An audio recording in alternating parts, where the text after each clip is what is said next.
Okay, it does look like some people are here.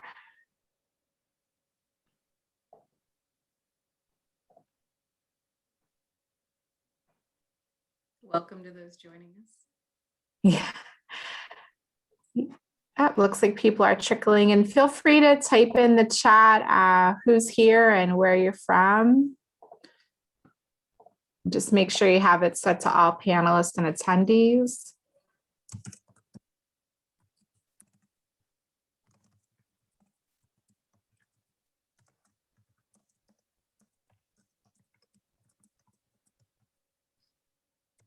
We're just going to give it a few minutes to let people trickle in before we get started. So, like I said, in the meantime, if you could just put who you are, where you're from. I guess too, while we have a little bit of time, if people that are on, if you have a favorite podcast that you listen to, feel free to put that in the chat as well. It'd be great to hear about some different podcasts that people are enjoying.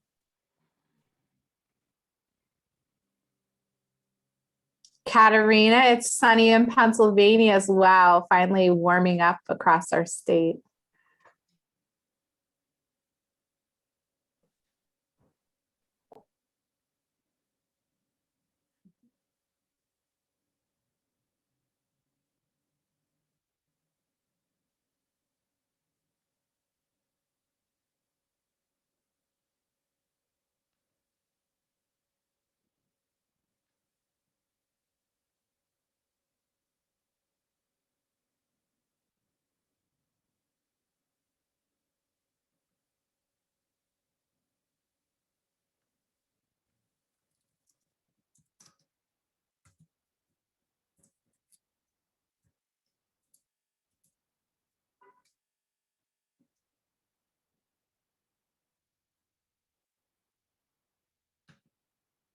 Shall we give it one moment more and get started then?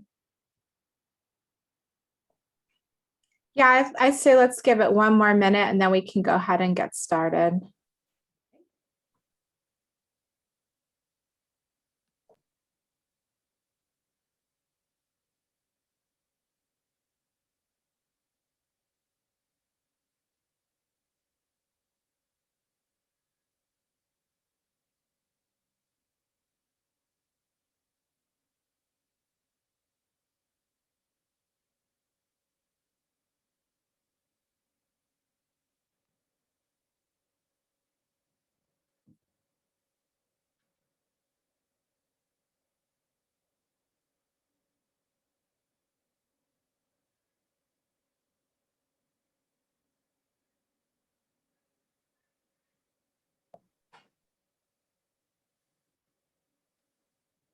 Great suggestions on the podcast. Thank you, Denise. Yeah, I really like the Voice of America English podcast. I've listened and used that a little bit. All right, I think we'll go ahead and get started. So welcome, everyone. I'm Chrissie Klinger.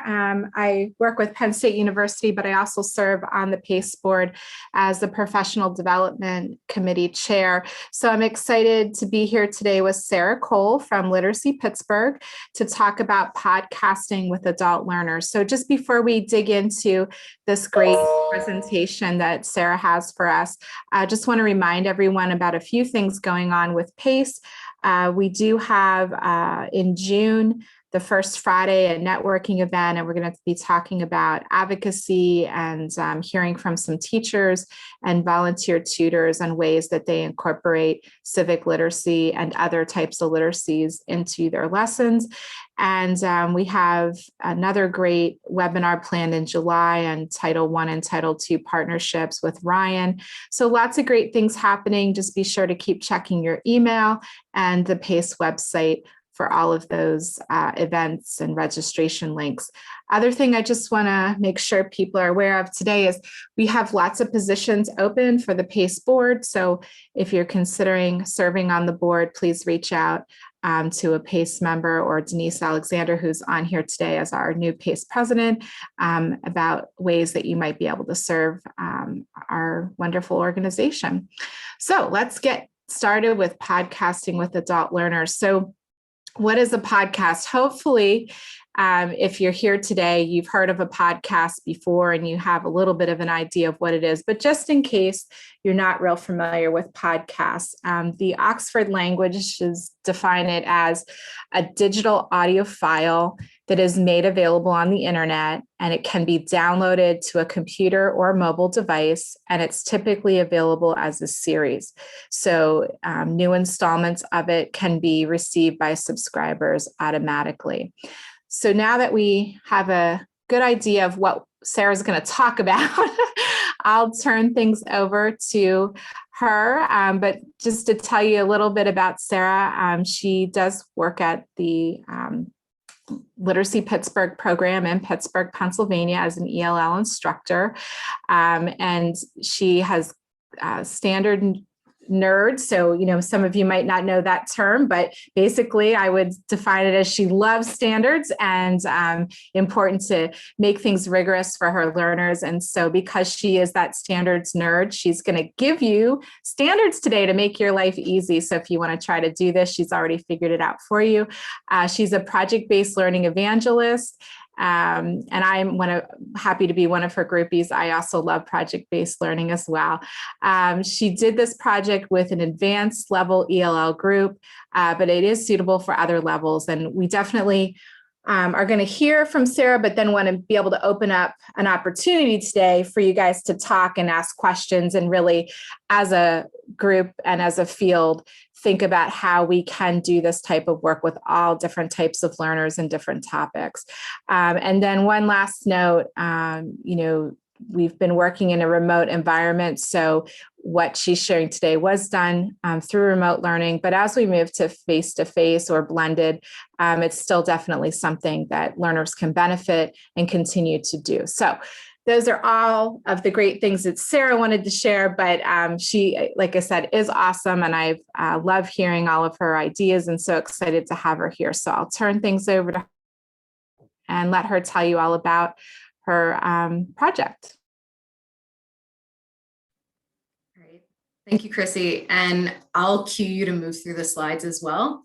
Before we jump right in and actually start looking at standards, I guess I just wanted to clarify a little bit. This is absolutely a presentation on podcasting with adult learners, but I feel like what it really is about doing project-based learning in fulfillment of the standards, which I think is actually a very widely applicable thing for lots of folks working in different adult language learning and high school equivalency contexts.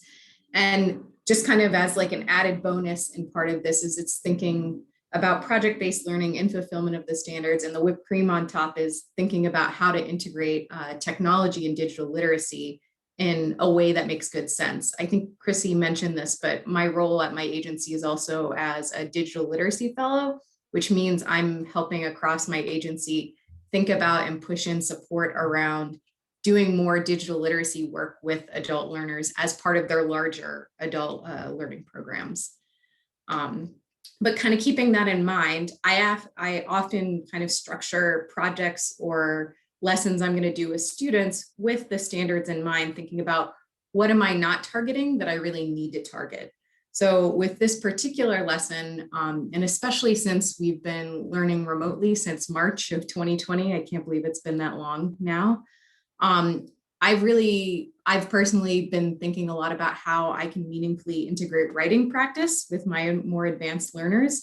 So in particular, while this project actually hits a number of different standards that aren't listed here, the ones I was really targeting were the 2 CCR college and career readiness standards of number 5, writing standard, develop and strengthen writing as needed by planning, revising, editing, rewriting, or trying a new approach, really like focusing on kind of the writing process.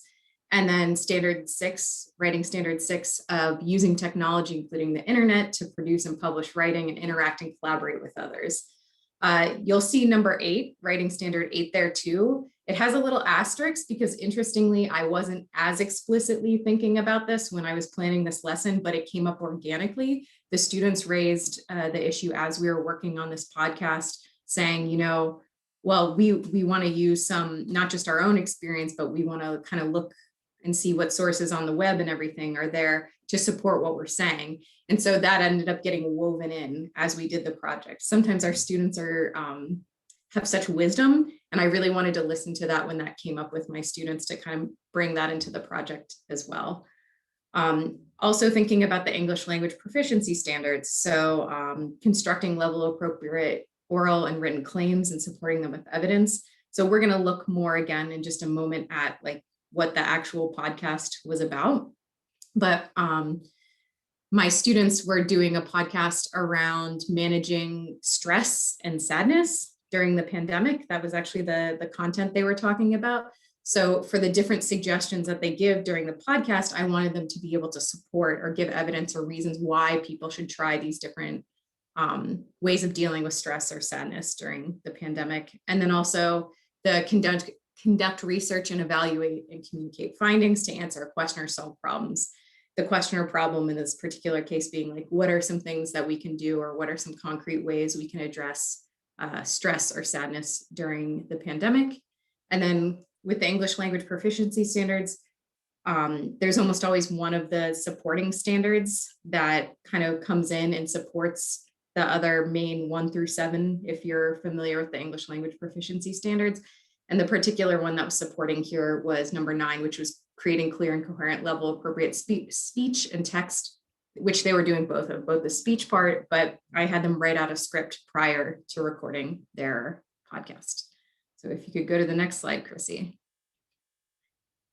I also have been starting to work a little bit with using the ISTE standards. So this is not something that is required or mandated through the PA Department of Adult Education. However, it's something that is kind of strongly suggested that people check out. And as the state kind of continues to help different programs think about ways in which they might incorporate more digital literacy into their practice, these standards are really helpful for thinking about and holding yourself accountable as an instructor to make sure that you're integrating different kind of forms of digital literacies into your teaching.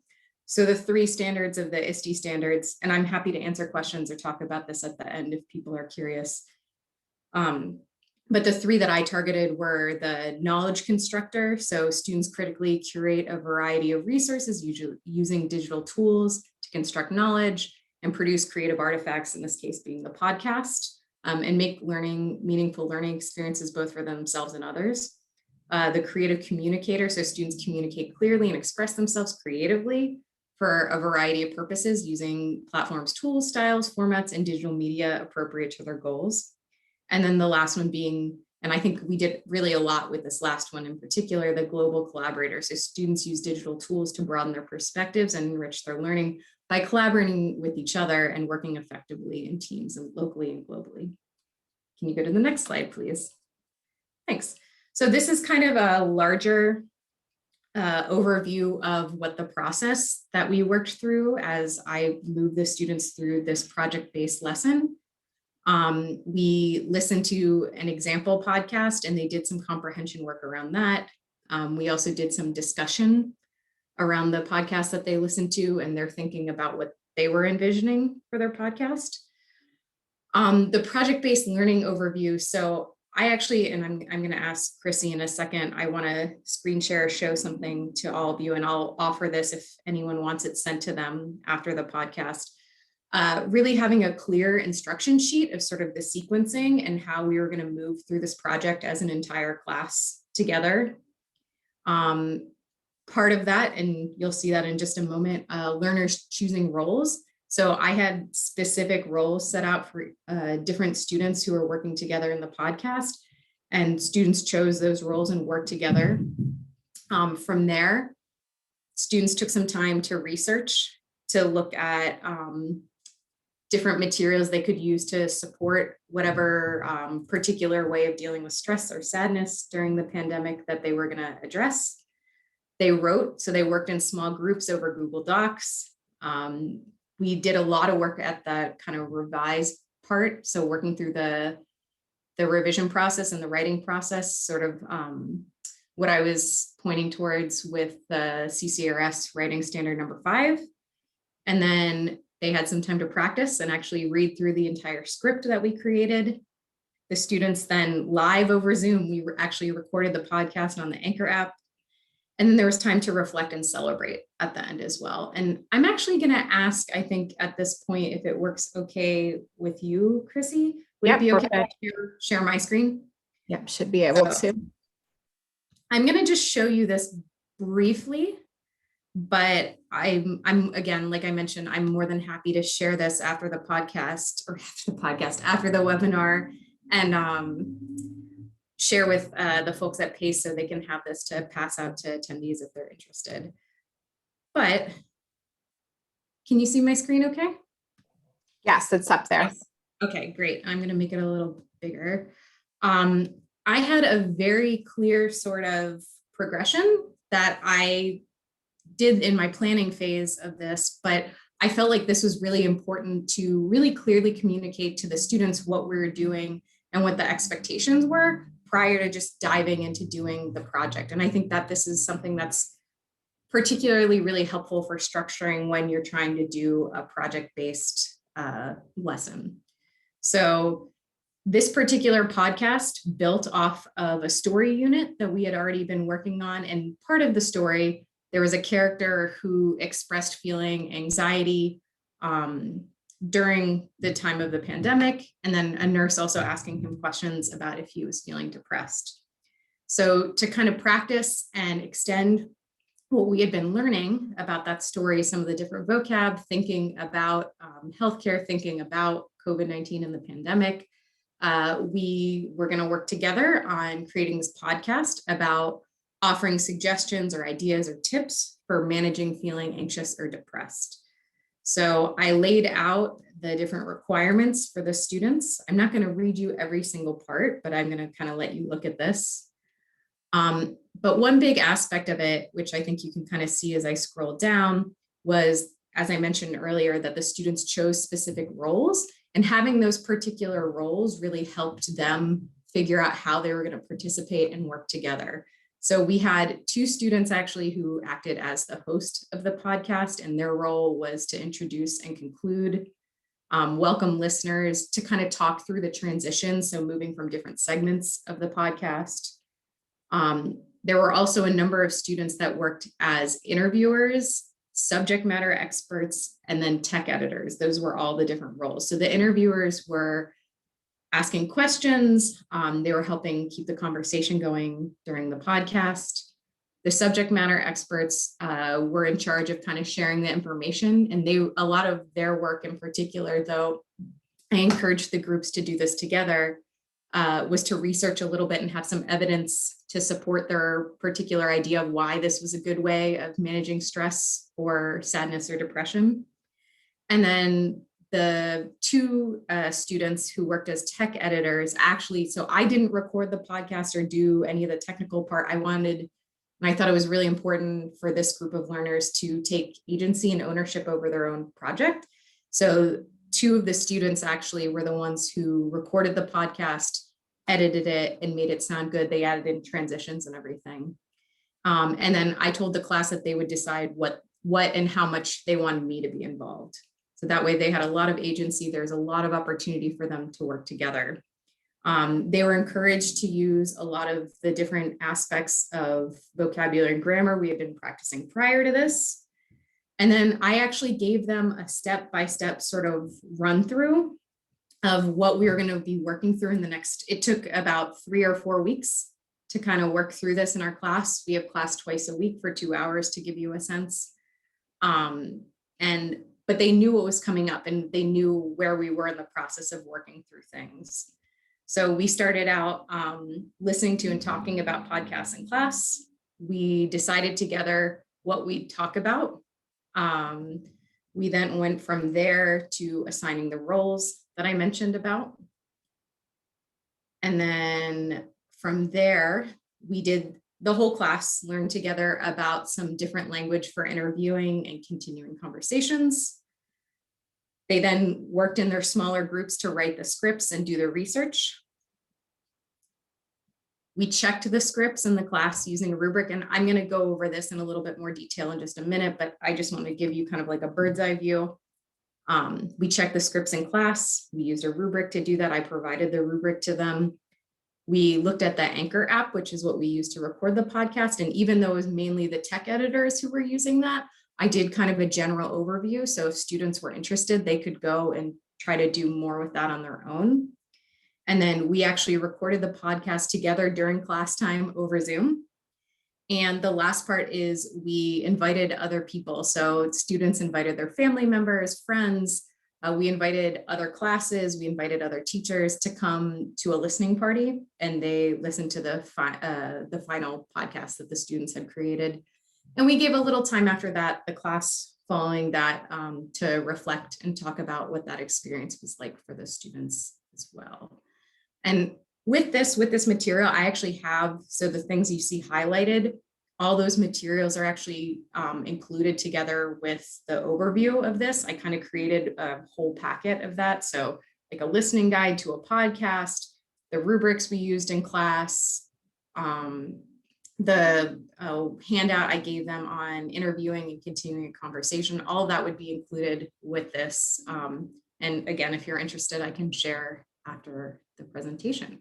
But I'm going to stop sharing and hand it back to you, Chrissy, to bring back the PowerPoint. And I'll and Sarah, we can always come back to that document later too if people have more questions. They want to. I'd be glad to. Okay, so want to go to the next slide here, or yes. Did you want to say anything? Okay. Yeah, we'll move to the next slide. So I'm going to kind of walk you through in a little more depth some of the steps that we were looking at before with that, but also linking it a little bit more to some of the standards that we talked about as well. So the actual process we really started out with was having the students listen to some podcasts as examples. We listened to the ALL Adult Ed podcast, which is actually based out of South Bend, Indiana. And we listened to a little excerpt from another adult education program so they could hear what a podcast that another similar group of students did and made for them. They talked about what they liked and what they didn't like and how they wanted to kind of structure their own podcast. We also listened to a portion of This American Life podcast that was specifically around when the pandemic was first happening. And the students both did some comprehension discussion about that and what they noticed, and they thought about how they might want to integrate or maybe what things were left out of that podcast that they would want to address in their own. From there, we then looked at that assignment sheet and the schedule that I just showed you. So we talked about, we discussed, the students asked questions. I wanted it to be really clear from the outset, kind of where we were going and how we're kind of moving through these bite-sized chunks to move up to the creation of the entire project. I really think that is a big key to successful project-based learning, is both for the instructor as well as for the students, to have a clear picture of like how we're going to make this larger thing that we're asking our students to do feel manageable and feel scaffolded up into the creation of the entire project. You wouldn't just say, okay, you guys are going to create a podcast, go. It's kind of thinking about, okay, reverse planning, like what are the steps to lead up to that final project or that final culminating piece of material, whether it's a podcast or a poster or anything like that that you might do with your students. Moving from there, we then did some class discussion on ways to manage anxiety and depression. So the students kind of had more of an open discussion of different ways that they thought were really good ways and what they themselves had done during the pandemic. So it was kind of a nice sharing of coping strategies as well. I think we've all been having a really challenging time during this past year, and it was kind of nice to hear them be able to share their own expertise about what worked well for them for managing both stress and feeling sad, feeling disconnected maybe from other people. And we had a pretty big list that came out of that discussion, but I wanted the students to be able to vote on what their top 2 favorite ideas for managing stress were and their top 2 ideas for managing sadness. So the podcast ended up being, the structure of it was like an intro, one way of managing stress, another way of managing stress, one way of managing sadness, another way of managing sadness, and then a conclusion. So they voted, they chose themselves what were the 2 ways that they wanted to manage stress, what were the 2 ways that they wanted to manage sadness. And then from there, once we kind of knew what the content was that we were going to move through in our podcast, the students self-selected some of those roles that we looked at before.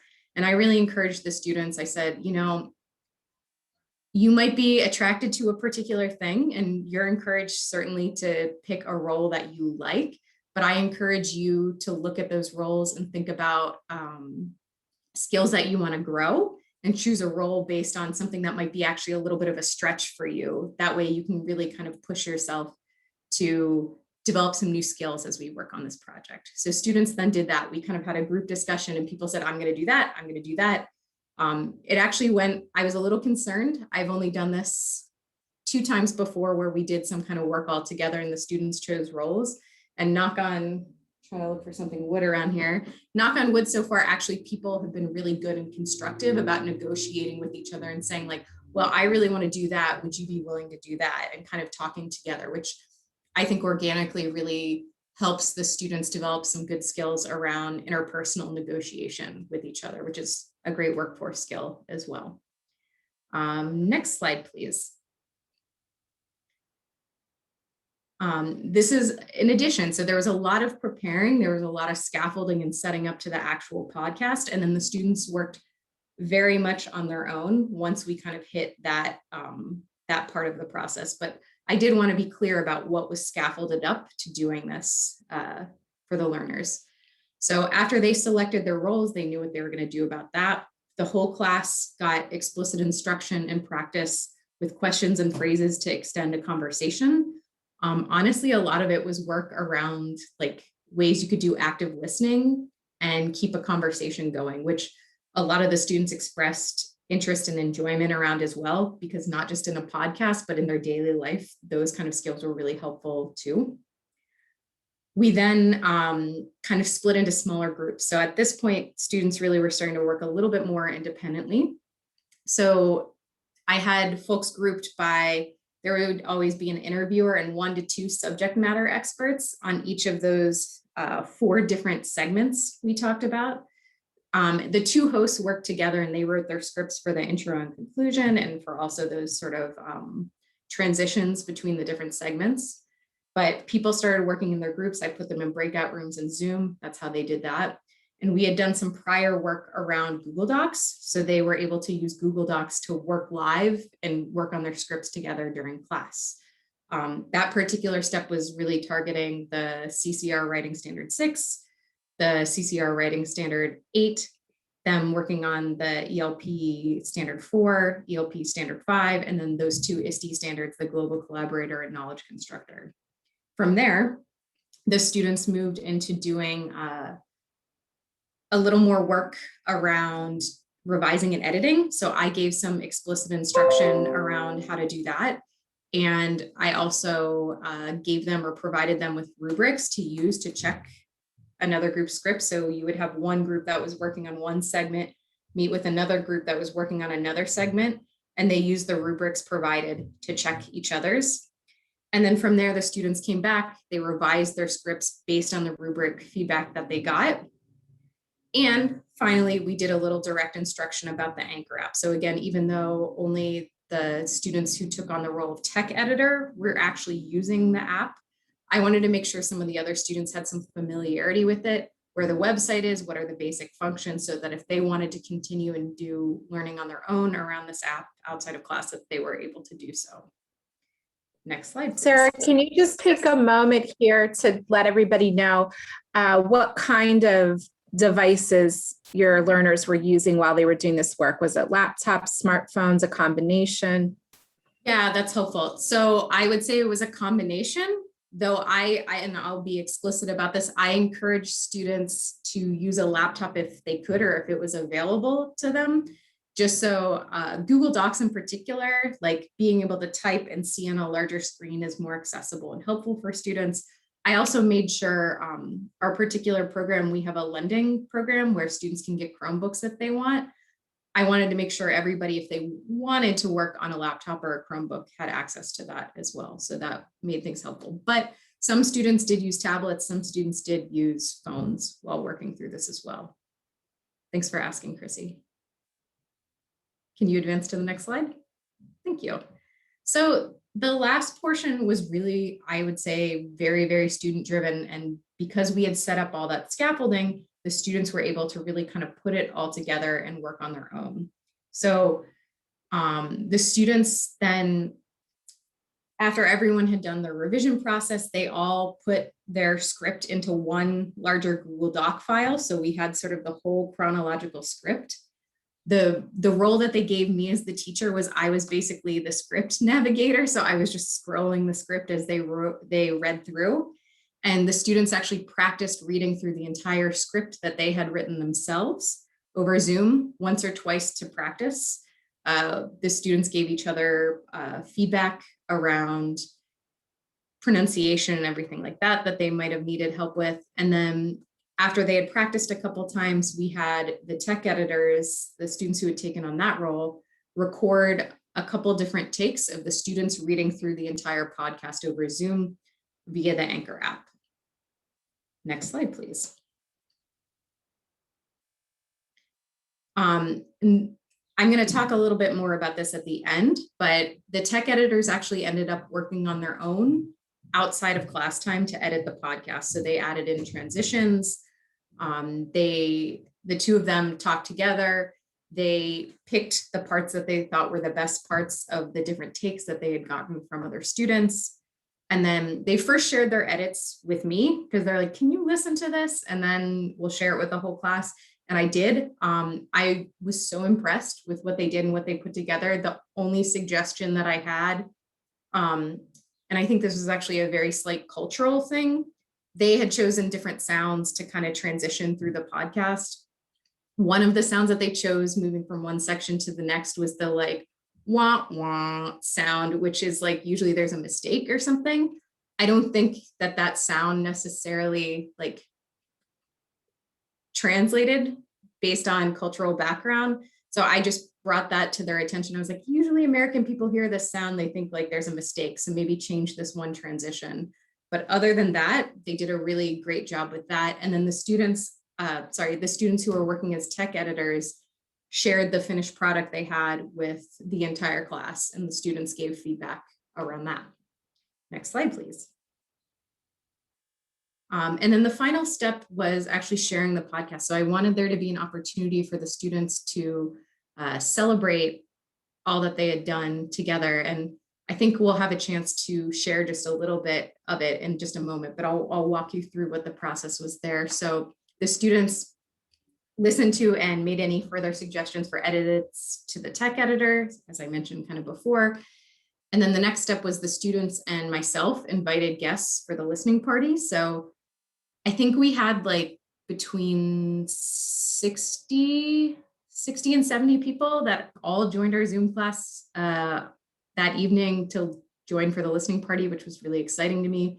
We had 2 full classes join us, as well as a handful of family and friends of the students in my class. We had some other staff at my agency join as well. And I put the students in charge of introducing their podcast and introducing themselves to the wider group of people who came to visit our class. And the students were available to answer questions from the audience after their podcast. I want to give a little time if you want to just play like a couple minutes, maybe 2-3 minutes we can share. Yep, just give it a moment to load.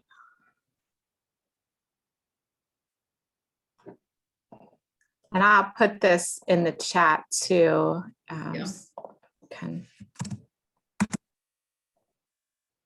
If you want to scroll down, I think the preferred version is the number 2. This one, okay, at the top. Okay. Can you hear that?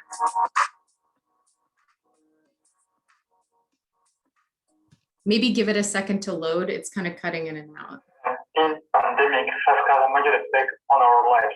Many of us are facing challenges like sadness and stress. Hello there, my name is Daniel. And I am Siva. We are your hosts for the Literacy Podcast, where we are talking with top experts about their strategies to to manage stress and sadness during the pandemic in 4 parts. I'm really happy to have many of the experts in the field and good friends here today. Make sure to listen to the end, where all our guests will share some advice. All right, let's get into today's conversation. Our first section, we're talking about managing stress with exercise. It is conducted by Karina and Marta. Welcome. Welcome, everybody. We all know that the COVID-19 pandemic has disrupted all of our life, and we feel stress and anxiety. We all are trying to navigate a new normal, and we are thinking about how we can manage better in this uncertain time. So we would like to hear your recommendation for manage stress during this time. I recommend doing exercise because it helps you to be active and acts as a stress relief. Being active can increase your energy, improve your health, and distract you from daily routines. It also stimulates the production of endorphins, a chemical in the brain that is a very natural painkillers and mood elevator. That is wonderful information. What kind of exercise do you recommend? First of all, the most important thing is to pick an activity that you enjoy. For example, walking, dancing, bicycling, yoga, weightlifting, swimming, etc. And remember, you don't need to join a gym to get moving. How long does it take to do a routine? It depends on the condition of each person. If you are a beginner, you can do 30 or 45 minutes. If you are at an advanced level, you can do 1 hour or more. But the most important thing is you have to enjoy it. That is interesting to know. And how are you managing your exercise class during this pandemic, Marta? During this difficult time, I start to do classes online, and it's good to have people from different countries to help them to be happy, get moving, be active, and try to distract them from this situation. Okay, so I do want to say for the people, so it has to go through my internet and then facilitate through Zoom. So there probably is a little bit of drag, and also the sounds not as crisp. I can say, like, when I listened to this on my app on my phone, it was clearer and easier to understand. So that's just something to keep in mind. And hopefully you guys will take that link and maybe listen to the whole podcast outside of today. But let's get back to the PowerPoint and turn things back over to Sara. Thanks, Chrissie. And I'll keep this last part brief, but just some of the lessons I learned and things that were reinforced for me through working on this project with students is really the preparation and sequencing is everything. So I think really, again, for successful project-based learning, if you have a clear sense of those kind of manageable chunks you're going to move the students through, it really makes it all the difference. And then the students, I had multiple students kind of communicate to me at the end of this, like, oh, I had no idea how we were going to actually pull this off. But as we moved through the different things, it became clearer and clearer, like, oh, look, it's coming together. So I feel like that was a really big part of the success.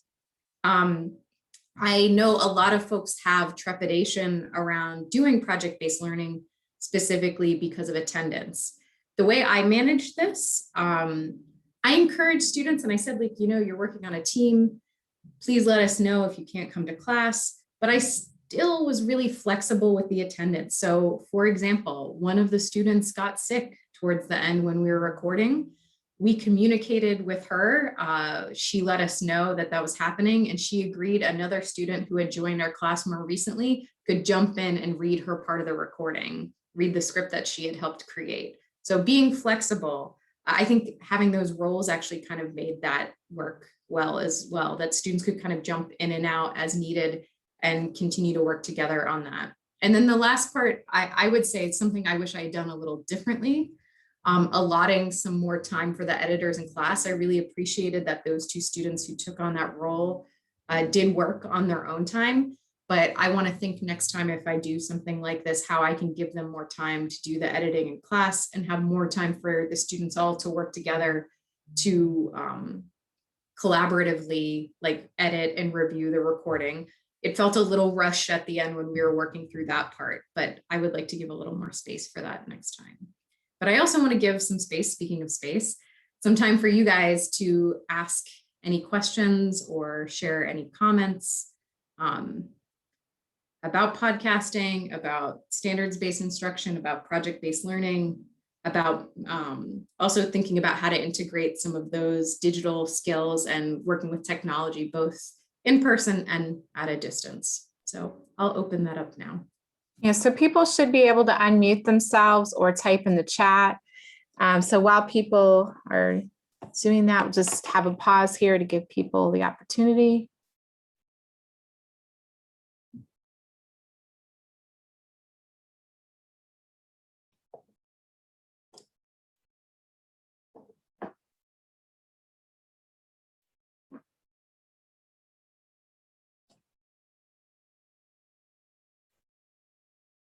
I don't see anything in the chat yet, but people might still be typing. I just a few things I want to point out as I've been able to talk with Sara about this is, as she mentioned, problem-based learning is so great, and one of the words that was in the standards was artifacts, and really that's a big piece of problem-based learning is that the students actually have an artifact. They have something to share with their other students in the class or with the world. So I think, again, as we look at all of this and what Sara's put together, the podcast itself was that artifact, but really, as Sara walked through the whole process, again, this is how problem-based learning is. So, you should still have all this worked out, help the students see what standards, they're going to be, or skills really that they're going to be working on. And I think you guys can see that Sara really kept the students centered. She gave them choice. She gave opportunity for inquiry. She was allowing them to bring in their prior knowledge and build upon it. And she really was making it meaningful to their lives and allowing them to pick topics that they wanted to explore. So again, another big piece of project and problem-based learning is that learners are given real problems that they can relate to, not just random ones that we think up and think, oh, this would be great for them to do a project on. No, they really brought in what was meaningful to them. So looks like Denise said she finds this to be really informative. She does have to run out to another meeting.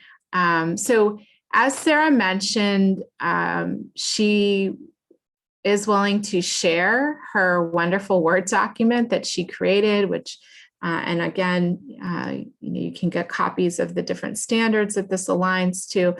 Sara, I know it's going to be on the next slide, but if you want to go ahead and type your email in the chat box, that might be helpful for people to copy and paste it.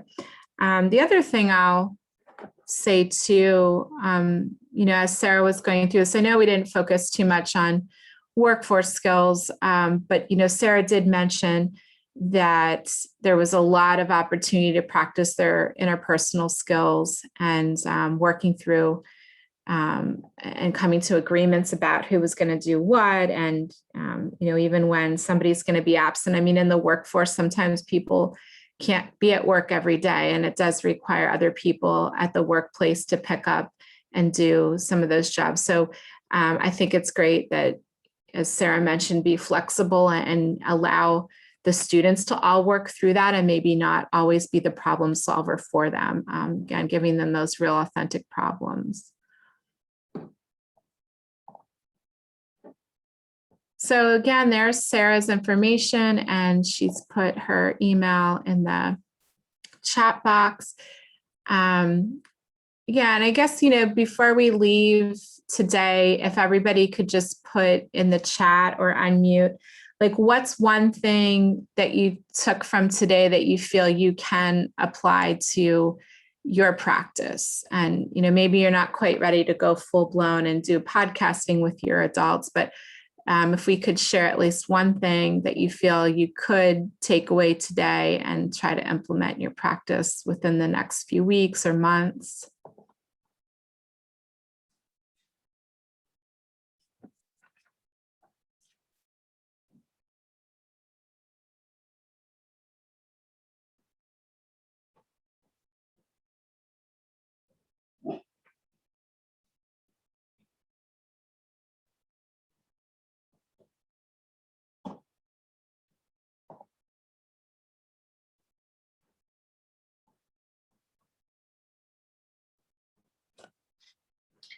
So Sarah, just before we finish up today, it sounds like you reflected on what you did and have made some adjustments. Do you see yourself doing podcasting, maybe once a year, or depending on which group of learners you have? What are your future plans with podcasting? Thanks for asking. I've actually been thinking a lot about how I might do this particular lesson with a slightly lower level group of students, maybe making some of the components a little bit more simple, making it a shorter podcast, but really giving those students the opportunity both to work through their writing process, but work on their fluency as well through doing the podcast. So that's where I've been thinking about this. Thanks, Sarah. All right, well, it doesn't look like we have any other questions at this time, but I hope, people will take time to digest all this and reach out to Sarah for some of that information. And again, Sarah, thank you so much for helping pace out and presenting this great information and, realizing that we can do great problem-based learning with adult learners of all different levels and really engage them in those classroom activities. Thank you so much. Thanks for having me, Chrissie. All right, have a great afternoon, everyone.